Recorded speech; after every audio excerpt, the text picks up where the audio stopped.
Projecting financial statements. Okay, so we're still in years 5 to 6, and we'll be going public soon, maybe next year or the year after. It's coming up soon. You'll enjoy the process. Goldman Sachs is going to take us public. Okay, so when creating forecasts, we usually project at least 3 to 5 years. And again, we always start with sales projections. Remember, we talked about budgeting. We talked about sales is the most important thing you can forecast. It's the same thing with companies forecasting for financial models. And so you create projections, which people on Wall Street call pro forma financial statements. I don't know why. It's just a projection. Okay, so what is the most important thing to assess for a potential investment in a startup? What is it? Well, we talked about before, it's the management team. And there's no point in creating a financial model if you don't have an incredible management team. So when I do my due diligence on potential venture capital investments, I don't even bother making a spreadsheet or forecasting financials if we don't have the best management team in place. Remember, the jockey is always more important than the horse. And I love this quote from Michael Dell. I'm going to say it again. And it's, ideas are commodities, execution is not. Okay. So is the TAM big enough? I always ask myself that as well before investing in a company. Is the total addressable market big enough? And we talked about this on the first day of class as well. And so this company that we're going to invest in now, it's got a TAM of $50 billion. Now, bear with me for a while, okay? We're going to do a model, and we're going to assess what the TAM is first in order to be able to forecast revenue. So we're going to build a model, a long-term model. We're going to invest in this company because we just found out that the management team is amazing. Okay. And this management team has had multiple past exits before in the technology sector. And the size of the market is $50 billion. So we're really excited about this hypothetical investment. Okay.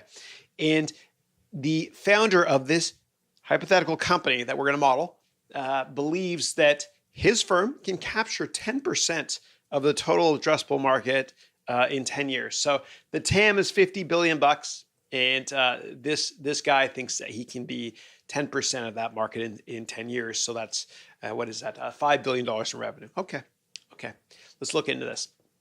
So whenever you're creating models for private companies, okay, and today's session is all about private companies, and later we'll actually do a model on a public company, which is a lot easier because you have a lot more information. So when you're modeling a private company, you start with the total addressable market, and you figure out what percent of revenue this company could, or what percent of the TAM this company could get. So in this case, we know the TAM is 50 billion, and the founder thinks that he can capture 10% of that. Okay, so this guy is going to get $5 billion in revenue in 10 years. Okay, so we'll create revenue. Okay, we'll model out a long time, 10 years maybe, whatever, and then we'll list assumptions. And remember, everything's just a percent of revenue. And I'm going to show this to you in action now. Okay. So we start the model building with sales. Okay, so I'm using Microsoft Excel. You use whatever spreadsheet software you want. I like Excel because I've used it forever now. And it's actually pretty cheap if you use Microsoft Office Online. I think it's less than $10 a month if you're a student. And you get serious discounts too if you're in university. So I digress. Here we go. So that TAM is $50 billion. The market share in year 10 is $5 billion. And let's just say that the average selling price, the product that this company is making, the average selling price of the ASP is $100,000.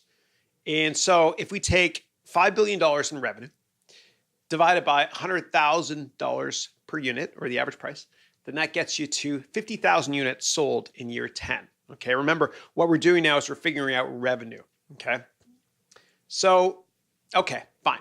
So in year 3, this person told us that he can get to $500 million in revenue. And most people I would call BS on it, but this guy is so awesome in the last company he founded that he actually got his last firm to $350 million in revenue by the 3rd year of existence, which is amazing. And again, most companies go public that are successful in year 7 or 8 or 9, whatever it is. Okay, so let's keep modeling this. And so I'm playing around with the numbers here. And usually this whole process of trying to figure out revenue takes me at least a day, right? And I make a lot of assumptions. And then I finish what I believe to be the perfect revenue forecast for the next 5 or 10 years. And then I go to bed. And then I get up the next morning and I look at it again with a fresh mind. And quite often I make minor tweaks here and there. And then I'm done with revenue and I model the rest of the company. So you're going to see a truncated or smaller version of this whole revenue process for me from when it comes to forecasting. So as you can see, I'm forecasting the year-over-year growth in the number of units. And so by year 10, you see that they're expecting 50,000 units. And I'll just kind of walk through it until I get the right number set up. And I'll always list everything I'm thinking about as I go through this process. So when I revisit my model, I can understand the logic that was in my head at that time. Okay, so I'm going to read some of the line items off my Excel spreadsheet here. So in year 3, our guy said he can get to 500 million bucks in revenue. This seems pretty aggressive. Let's assume it's 400 million.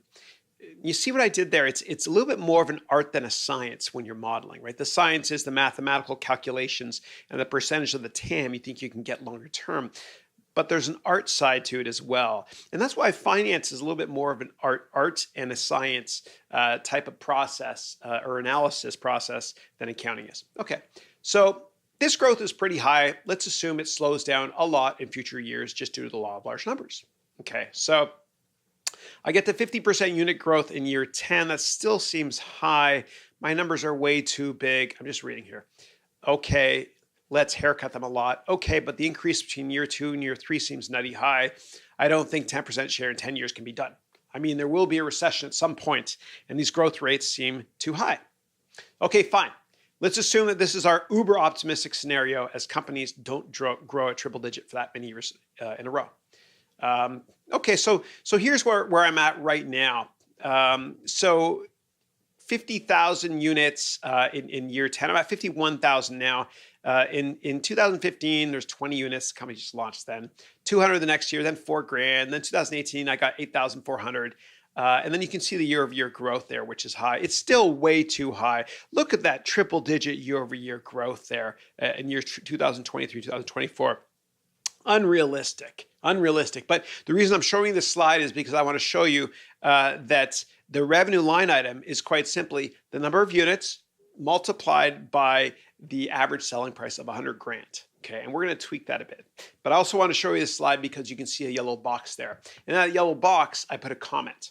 And if you're using Windows and Excel, you hit Shift F2, which inserts a comment. And then on Mac, you just right-click or whatever, and then put in a yellow comment. And the best practice is always to put your name in the comment. And quite often, if you're working with big teams of investment bankers or M&A people, whatever it is, or mutual fund analysts, what you do is you put your name in that comment as well as the date and the time that you put that comment in and why you put that comment in. It might be based on a conversation you have with somebody that's a C-level or executive or an investor relations professional at that firm. Okay, let's keep going. So I wrote here, again, there must be competition at some point.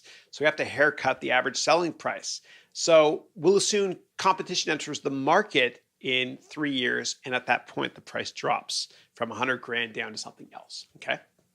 And so I did it right here. You see that actually by the end of the 3rd year and into the 4th year, I assume that the pricing point is no longer $100,000. It actually drops to $90,000. That's why I multiply by 0.9. Okay, and so price of components come down as well. And I think this company actually is making a pretty revolutionary appliance. It's a hardware product that has some really cool software in it as well. Okay, now this is just an exercise, so we're not going to go into too much detail of the qualitative background on this company. Okay, so we took a haircut pricing wise. Okay, and then we comment our code or our spreadsheet, I should say.